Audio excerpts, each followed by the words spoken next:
வந்து கண்ணியமாக மதிக்கிறவன் நான் கடமை கண்ணியம் கட்டுப்பாட்டோடு வாடுறவங்க நாங்கள்லாம்.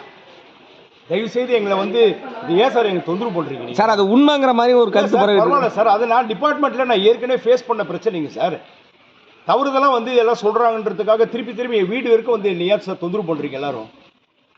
தயவுசெய்து சொல்கிறேன் சார். இல்லை, அந்த பாலியல் குற்றச்சாட்டுக்காக மாநில மனித உரிமை ஆணையம், state national NHRC national human rights commission, நீதியரசர்கள் சுயமூட்டவாக எடுத்து எனக்கு ஒரு நீதி வழங்கணும். என்னுடைய உயிருக்கு உத்தரவாதம் இல்லை. இங்கே நான் பதிவு பண்ணுறேன். இப்போ என் உயிருக்கு உத்தரவாதம் இல்லை. இப்பயும் நீங்கள் கூப்பிட்டு விசாரிக்கலைன்னா நான் என்ன பண்ணுறதுனே தெரியல சார். ரொம்ப நன்றி சார். ஜெய்ஹிந்த் சார். நடந்துட்டு போகிறது எடுத்துக்க. இப்போ எங்கே உட்காந்து அடிக்கிறீங்க?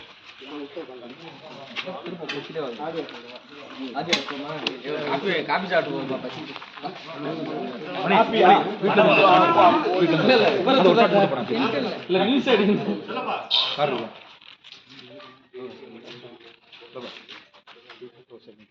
சார் தண்ணி கூட குடி விட மாட்டேங்கிறீங்க சார். இல்லாம சார் நீங்க எப்படி சார் விடுங்க சார். Sir please sir.